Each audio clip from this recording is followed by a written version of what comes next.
We all know someone that seems to have a magical way with people. No matter who they talk to, it always seems like they have something to talk about and that people are really interested in what they have to say.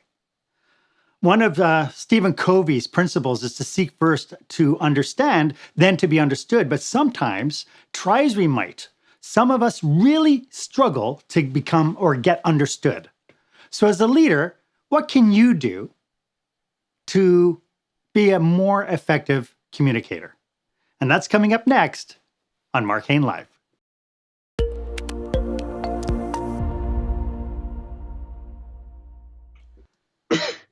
Welcome to Marc Haine Live. This is episode number 19. This is where small business owners and entrepreneurs pick up some core skill sets to help them work on their business, not just in their business. I am your host, service expert, and master of experiences, Marc Haine. And if you are here live with me today, well, welcome. It's nice to have you. And of course, if you're watching this on the replay, it's nice to have you here as well. Thank you so much for tuning in. Please feel free to click the subscribe button, hit the share button if you think this is valuable content, share it with your network, share it with the people you know could use the information. Our special guest today is a master communicator, Greg Woods. Super entertaining gentleman, and he is going to talk to us a little bit about what it takes to become an effective communicator, but we'll get to him in a moment. In the meantime, feel free to drop your questions or your own personal insights into the comment box so people can benefit from your experience as well. As you know, I think that knowledge is power, but it's only powerful if you share it. You know, in my experience, there are so many people who seem like they are born communicators. I mean, growing up, I remember in high school, they just seemed like it was part of their DNA. They instantly connected with people. And it was a skill, you know, looking back now, it's a skill I wish they taught me in school. Of course, especially when, you know, I was some awkward 15-year-old wanting to ask a girl out. I couldn't communicate for the life of me. But today, we're going to be uncovering some core steps you can use to effectively communicate with people you speak with. People that you want to connect with in a real meaningful way. But first, I'd like to know from you our question of the day.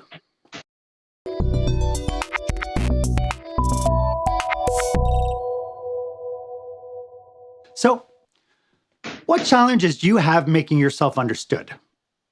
This is a very valid question because sometimes we click with people, other times we don't. Our guest today is a sought-after professional speaker. He's a magician and a comedian. He's one of the funniest guys I know. Glenn Wood has won multiple awards for his illusions, performing all over the world. He has recently been awarded the Accredited Speaker Program from Toastmasters International, and this is a very big thing. This is an award that says that he is the best in his field. And he is also a certified virtual presenter, which means doing this on screen now is part of what he does. And he incorporates the art of magic into his leadership-focused keynotes and his presentations. And if that wasn't enough, Greg is also a contributing author to the book Keystones and Cornerstones, Solid Foundations for Success in Business and in Life, which you can get on Amazon. Welcome to the show, Greg. Mr. Wood, it's such a pleasure to have you. Well, thanks, Mark. Thanks for having me. Hey, before we jump full into the topic, thank you. Before we get full into the topic, could you just maybe give us a little hint about what you do for your clients? Well, I'm a connection coach, but I also speak on connecting and how to get your ideas across. The only way you can have any influence at all is if you can get your ideas across. If you fail to do that, you can't.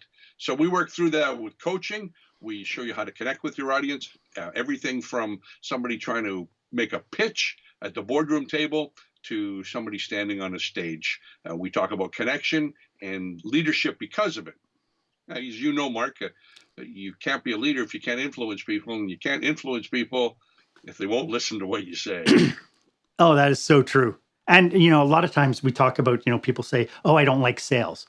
But, you know, every single day we're talking to people and we're trying to sell our ideas. and make that connection. So that's actually a really brilliant it's a brilliant observation. But before we get full bore into it, I just want to remind everybody that today's episode is brought to you by the Speaker Presentation Timer app. It is an app that I developed for speakers and presenters who want to develop great stories and compelling presentations without ever breaking the fourth wall. And if you ever want to know what the fourth wall is, go to the website, speakerpresentationtimer.com. and check out the write-up about that, because there's this idea that as speakers and presenters, we're of service to our audience. The app is available for iOS and Android-powered devices and is on the App Store and Google Play. So again, visit speakerpresentationtimer.com. It's a wonderful app, and I think if you do any kind of presentation, you're going to find it super handy. So in past episodes, I spoke with diversity and inclusivity expert Tina Verghese about the effect that unconscious bias has on our everyday life. So Greg, I'm going to kick us off with, I'd like to have a little bit of a conversation about this idea. Tina talks about unconscious bias. And so how important are prejudices when it comes to forming our very first impressions? Absolutely vital. I don't know how to say it more than that. Because you have 15 seconds to make an impression on somebody, and you've got to be there in those first 15 seconds. You can't blow it in those first 15 seconds. And even before you get on, that first 15 seconds may not be when you actually are in front of them or at the meeting. It could be when you're sitting in the waiting room. One of the experiences I had years ago, I was doing an entertainment presentation for a corporate group, a Christmas party, I think. Doesn't matter. I was late. I'd had vehicle problems, had to switch vehicles, and I got there late, and I was distracted, and I was upset with myself for being late. And normally everything's set up. I have the whole stage, the sound system, everything's set up ahead of time. But now I had to do it while they were sitting there eating their dinner.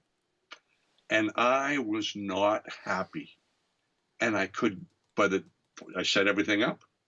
I came back after they were finished. I was introduced. I walked on, big smile on my face, trying to connect with the audience. And I was never able to get across to them. I was never able to do that connection.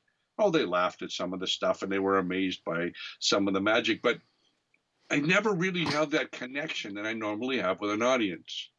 And driving home, I looked back on it and I realized that first impression was long before I walked on stage smiling and looking at them and performing magic. That first 15 seconds was with me walking in, carrying my equipment. A friend of mine, Fukai, who's a magician out of Japan, related a story about him berating one of his students. Berating is probably a bad word. But before he went into a competition, he was just standing there slouched. And Fukai came over to him and told him, stand up straight and look like you're a professional. Well, why? I'm not on stage yet. No, but they can see you. And the second they can see you, they start to make their decisions about you. And that can be so difficult. And it's so hard to get past that later. Yeah, so it's interesting you say that, because as a leader, having worked in hospitality, I've done a lot of job interviews, and people don't realize that when they walk onto property, that they are all of a sudden, that's when the assessment starts. It doesn't start when they're sitting down in front of you for the interview. What people fail to realize is that we go to the front desk clerk and we say, "What was your experience with this particular person? Right? What was this person like before I came down?" Right. And Hugh Culver talks a lot to professional speakers, and he talks about when people are at conferences, that as soon as you show up on the floor, you're on. This is part of your performance. Whether you're sitting down with a bunch of delegates at a conference and making small talk with them, you are on. And so it's really interesting, this idea that because you hit the nail right on the head when it comes down to this idea that we must absolutely use unconscious bias, I think, in our benefit, to our benefit, Yep. and give people that positive first experience. Absolutely. We need to be on right from the very beginning. As a matter of fact, the reason I like to set up ahead of time and be ready to go is so that I can bend over and plug things in, and being this size and an old man, I make old man noises when I bend over and do those type of things. And I don't want anyone to see me. I want them to see me as a professional, as someone who's come there, who's someone who is having a good time. I mean, let's be brutally honest, Mark. How easy is it to let everybody feel like you're having a good time when you're going, ooh, ooh. You're right. That is an old man noise. It's a good job. Sophia Loren said one time, they asked her, she was quite aged at the time, and they asked her, why is it she doesn't seem old? And she said she doesn't make old lady noises. I've just never got to that point, Sophia. Sorry. Yeah. I think it's a filtering software in our brains or something to make the grunts come out. But part of the challenge when we come, the fact that we're always facing these unconscious biases, and people will look at somebody and go, I believe, in fact, in my book, Lights, Camera, Action, that's coming out in November, I talk about this idea of experience expectation. Every time we enter into a transaction, we have an expectation as to the experience that we're going to have.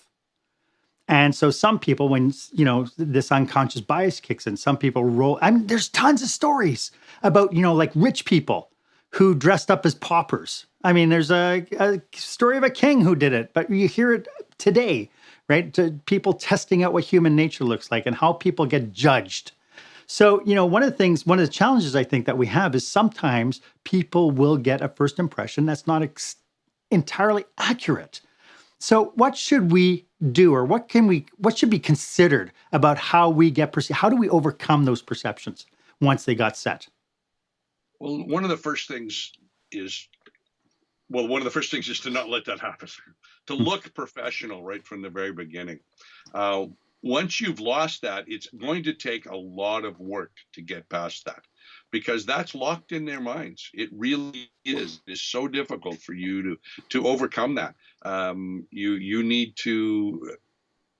I'm not exactly sure what it is these people are doing in particular, but you talk about the expectations. When I'm checking into a hotel, I have certain expectations, and that person, if they exceed those expectations, well, I like this place. If they don't, there's almost nothing they can do at that point. They could offer me an upgrade, and I'm still remembering it was a bad experience. So you need to, get past it. One of the things that I was taught by my mentor, Duane Laflin, a magician out of Pigeon Forge and Branson. He's at theaters in different places, but he was my mentor, and he taught me that you need to know exactly what you're going to say, exactly what your face is going to look like, and exactly how you're going to step in order to give that first impression. And if you've already got a bad impression, then you just need to do your best to continue to try to win them back, because you can win people over time. There are people that you've met the first time and maybe you didn't particularly like them because of an unconscious bias, but over time you realized, oh, okay, I guess I did have a bad impression or a wrong impression. You don't think that out loud, but that goes on, and you turn off to like them. So you want to be calm, you want to be happy, you want to have, like I said, that first impression. It's just as important when speaking one-on-one, know exactly what you're going to do and how you're going to do it. But when I went and I was step 2 of my level 2 judging, as you probably know, accredited speaker has application level 1 and level 2 judging for applicants. And to get the designation, I was in Chicago, and they put us on the stage, and I rehearsed walking on and off that stage about 10 times, because I wanted to know. I wanted to put my best foot forward. Well, your best foot forward is whichever one, if I'm walking on this way, well, I want to be this way, so I'm open to the audience. I want to smile and look out to the audience. I want to smile at them as I move.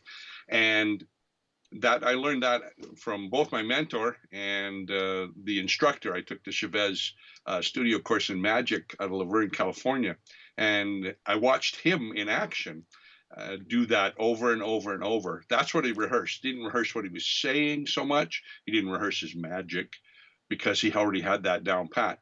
But he wanted that first impression. It was so important to him, that first impression. And that's one way to win them back, is to have that openness to them and keep a smile on your face. Yeah. The simple things, Mark, eye contact. It is so incredible how many people don't find it necessary to make eye contact. They're afraid of it, and then that's just something you need to work through. Trust me, you're not going to get very far if you don't have. Yeah. I'm sorry. What? I know, but without eye contact, how does somebody know that something's going on? And we make that all the time. People see life in your eyes. That's about the only place in your body where they can actually see life. When you're on stage, I speak more from a stage standpoint, of course, but if you look in someone's eyes who's standing on stage, there's little square dots in their eyes. That's the light reflecting back. Mm-hmm. And that little white dot in their eyes, I don't know if you can see it if I move my head around, maybe my light will reflect off my glasses, but that light in the eyes, and the actual eyes themselves, shows that you're alive. People don't realize that. And they have to be able to see your eyes, and you have to be looking at them to make that come across. Even when you're talking to 1,500 people, for some reason, that still comes across. Yeah. I went to a puppet museum down in Iowa one time. My wife was a master puppeteer. And so we went to things like puppet museums. Guess whose idea it was? It wasn't mine, but we went there and they talked about the white dot in the puppet's eyes and how this particular fella had been the first one to realize that was needed so that the puppets looked alive. So I can't say it enough. Eye contact is vitally important to doing that. And there are ways you can practice it. Yeah. Mason City, Iowa. That's where we went. Where in Iowa? It was Mason City, Iowa. Mason City, Iowa. Snyder Art Museum. So here we're doing a shout out to all the Masonites at the Puppet Museum. It's interesting that you said that because, part of what we do, so as customers to businesses, we know right away when the service level that we're getting is insincere. Like you will get, also part of it, I think, is the voice that you use. I mean, how many times have you been in a restaurant and then the server walks up and you hear her talking, she's talking normally, then she turns to you and goes, "Hi, how are you?" Right? And that she's not really all that concerned that this is the act, but what makes it the sincere connection between that she is there to make sure that you're happy. So between her job and your satisfaction is whether or not she stops and makes eye contact with you. And in fact, from a service provider's standpoint, if you don't make eye contact with people perceive you as short and rude, which is really interesting. Yeah. You mentioned a couple of times early on, you mentioned this thing about 15 seconds. I think this needs to be unpackaged a little bit. This idea of that people's attention spans are 15 seconds. Could you dig a little deeper into that? Well, yeah. The first thing you need to know is that you've got 15 seconds to make that first impression. That's it. 15 seconds from the time people see you. You've got 15 seconds to make that first impression. From a magic standpoint, when I'm developing my show, that first 15 seconds, boom, boom, boom. A comic will come out and start right away with punchline and hit something, get that first laugh. You'll notice it. They've got to get that first laugh within the first 15 seconds. Otherwise, they're going to be in trouble and be fighting back the whole time. Mm-hmm. But, and I learned this as a street busker, as an entertainer doing busking on the street. People are walking by. They didn't come to see a busker. They're on their way somewhere else. But I need to draw them in, make them watch me for 20 minutes to half an hour, and then give me money. If you're making your living as a busker, that's how it works. And that was, very difficult, but you had 15 seconds, grab their attention and pull them in. But beyond that, and this is something I learned from my mentor and others in magic, is the 15-second rule is that you need to change and add information every 15 seconds. Now, by adding information, I don't mean have a new point on your slide. That's not what I mean by adding information. But if you watch television, movies, you will note that at least every 15 seconds, the camera angle changes, that maybe they move in, close up, out, another piece of dialogue is spoken, another way of looking. That is changing constantly, every 15 seconds. And because of that, we've become used to that. So we need to be adding something every 15 seconds. We see virtual trainers, and Mark, I know you're not guilty of this, but I have seen some people who are, and what they really become is the webinar behind the PowerPoint. They have their PowerPoint or keynote slides, and they put them up, and you never see them. You'll just see the slide.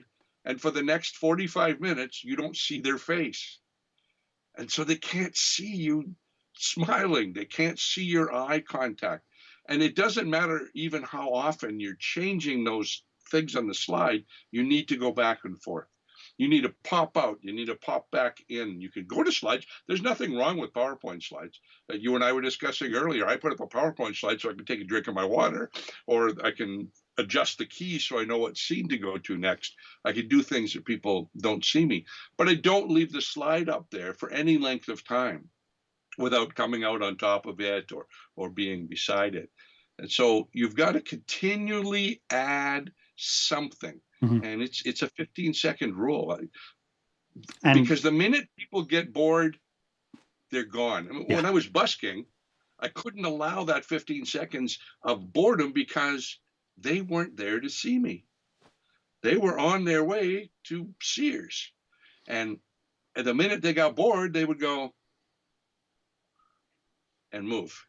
And then, I don't know if you've ever noticed this about buskers, but when the people aren't there at the end, they don't make much money. So I learned that you had to hang on to them until you passed the hat. But you're a magician. You just make it appear. Yeah. Yes. Yes. I just took a comedy course recently, and in it they talked about stupid statements and the stupid statements that we hear. And I wrote down, "You're a magician. Why don't you just?" And we forgot. So I'm building a whole routine based on the fact that people have actually said to me, you're a magician, why don't you? Yeah, you could write a book. It's like, somebody who approaches me and she's a psychic and she wants to read my palm. Well, if she was a psychic, she'd know I don't buy into it. I don't believe that. Yeah. So I'd like to get into some more best practices for effective communication, because you mentioned a lot of things, and you talk about this. You talk about your experience as a busker and as a entertainer, but a lot of the examples that you use are just as valid for face-to-face conversation. Like when you mentioned the 15-second rule, and so just shifting your body weight, just changing something about your appearance will help make that happen, make it more interesting. But before we get deeper into some of the best practices, could you tell our audience how they could get in touch with you if they want to tap into your expertise? Sure. If they are looking for connection coaching, if they are looking for something in this vein, I do a full-day workshop called Everyone Communicates, but Few Connect. I do a keynote on that, of course, and then the connection coaching. And they can find all of that at gregwood.ca. Okay. And, of course, the link is down in the show notes below. Yeah, I saw it there. Yeah, you saw it there. It's like magic. It just appeared. So I just want to check quickly to see if there's any questions. We have a couple of viewers on. I don't see anything. Art has mentioned and says, "What a great guest, Greg Wood." I'm thinking he's a friend of yours. Because, strangers saying that. How odd would that be for a stranger to say that?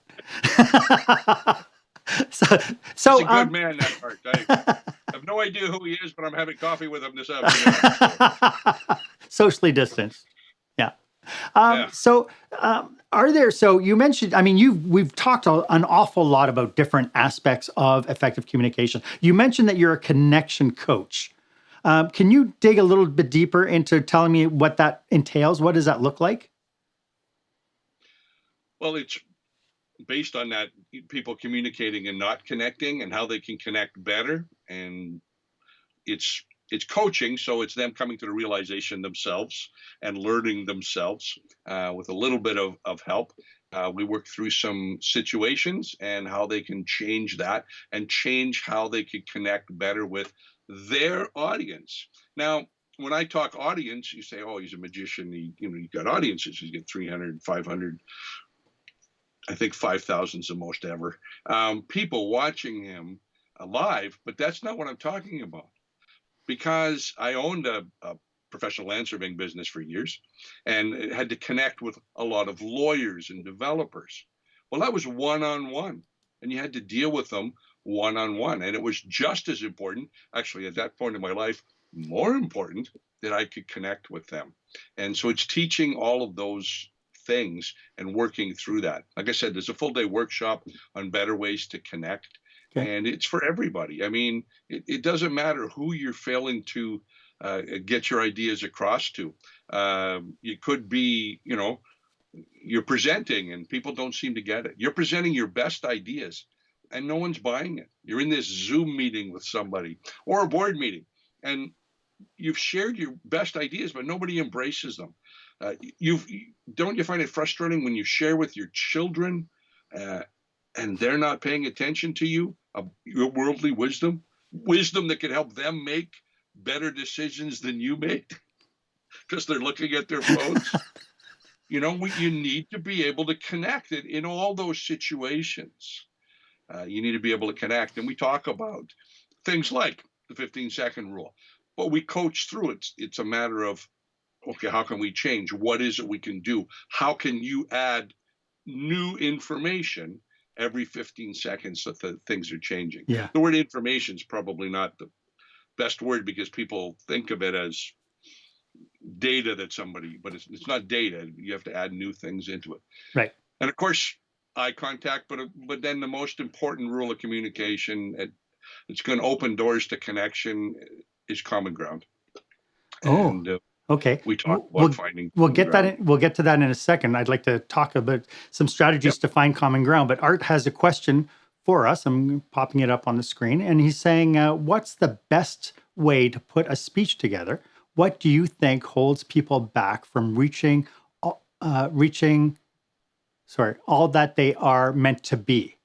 So I'm guessing is putting your best face forward. How do you represent this? And I think why this is important is because as leaders, we're constantly having staff meetings. We're constantly meeting with banks. We're constantly negotiating with landlords and so on. So this is actually quite a strong question.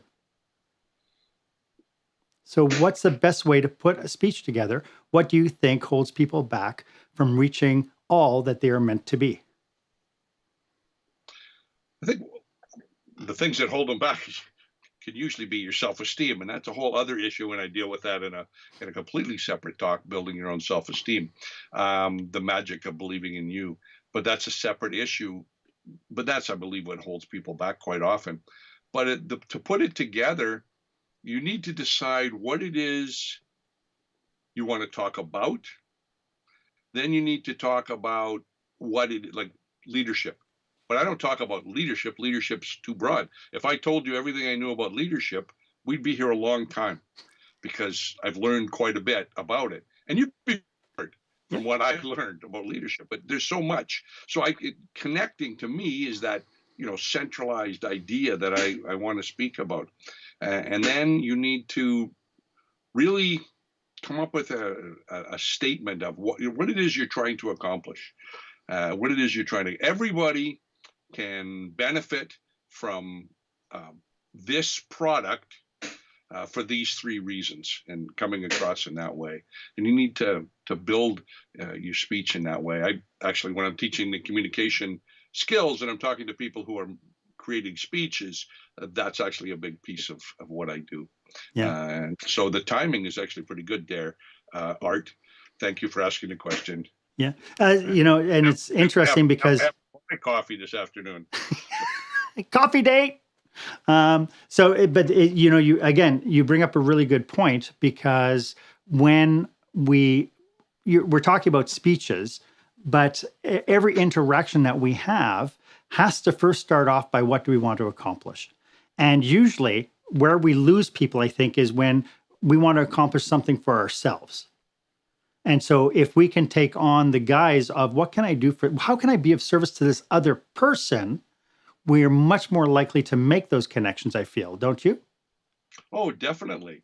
Instead of here's what I can do for you, instead of here's what I do, it's more of here's something that you need, and here's the way that I can help to solve that problem. In every situation, every sale is that. You need a way to get around. You need to be able to move around the city properly, and you need to be able to haul large things. So you need a van. I can sell you the answer to that problem, and that's me sell you a van.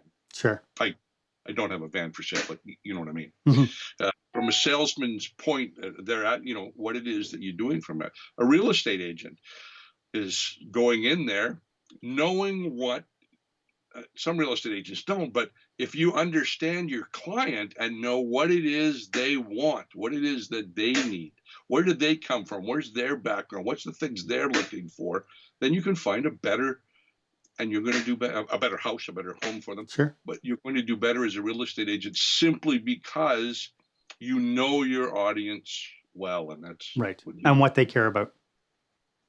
Yeah. So I know that there are people out there who struggle with communications. They recognize that they're not good communicators. In fact, they use it almost as, I've talked to a lot of people and they're like, oh, I'm just no good at communicating. And they typically tend to be introverts. They typically, you mentioned self-esteem, but sometimes they have low self-esteem, and they're challenged. So if you were to counsel somebody like that, what is the first step they need to take now in order to change that? I think one of the first things is come to realize that most public speakers and comedians, those standing on the stage, live performers, variety artists, are actually introverts. It's true. It's quite interesting. Yeah. I am actually a little bit of an introvert, but when it's my stage, then I come alive. Yes. And there are some real fear factors that go along with speaking in front of anybody, trying to make a sales call. We have two boys that are 16 and 14. My grandsons, they live with us, and this are my boys. But they are both autistic, and so looking someone in the eye is a big deal. And we just work through it on a regular basis, a constant basis, to do the things that are necessary, and kind of force yourself into that. Mm-hmm. There are other methods, but preparation is probably the biggest key, and that's what we teach the boys. Here's what you're going to say. Somebody's coming over; they're new. Okay. Here's what you're going to do. You're going to go. Now this is pre-COVID. Just so you know, you're going to reach out your hand and you're going to shake their hand. You're going to look them in the eye and you're going to say what? Pleased to meet you. You know them. So good to see you again would be better. Okay. Good to see you again. And I know that sounds very simplistic, but knowing exactly what you're going to say at the beginning can make a huge difference, because that's when it goes,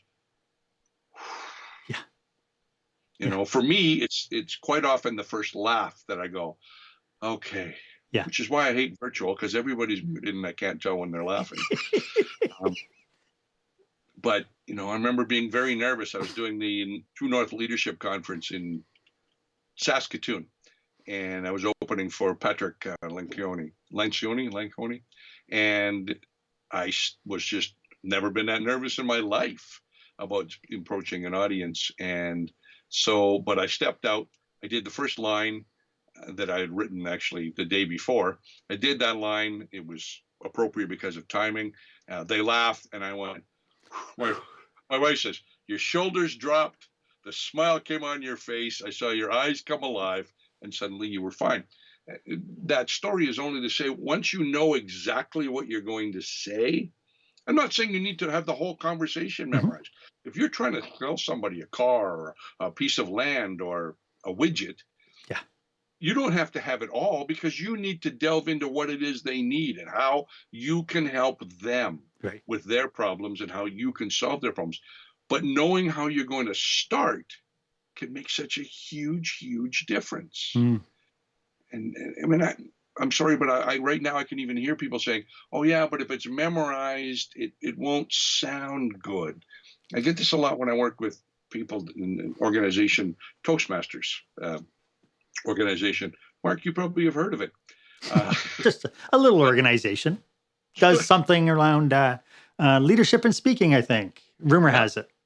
but and the reason it grows leaders is because it helps them to communicate. And when you Yeah. can communicate, then you grow as a leader because you can influence others.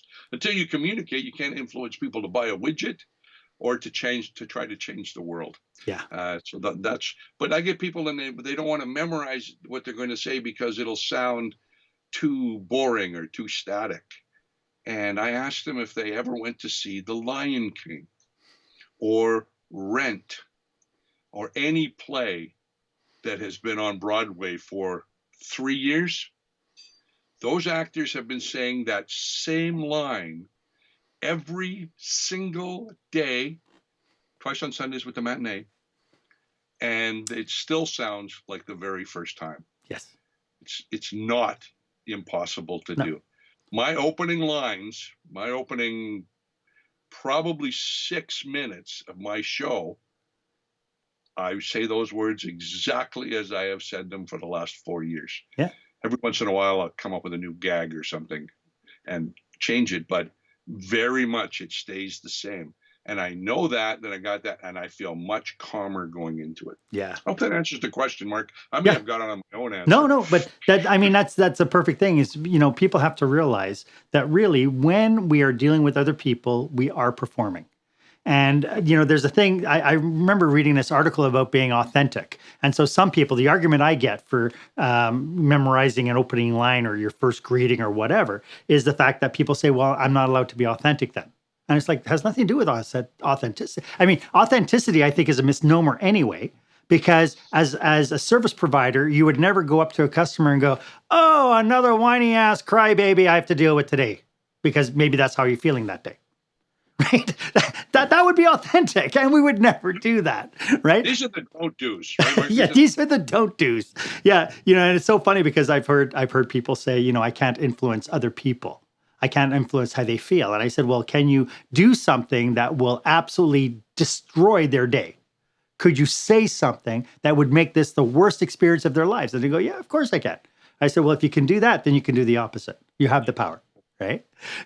Greg, this is all the time we have today. Thank you so much for being on the show today. I feel that we could probably talk about this much longer and much further and get even deeper into it, but that's unfortunately all the time that we have. Could you remind everybody one more time how they can get a hold of you? And then you mentioned something about you have several different types of workshops as well that you offer.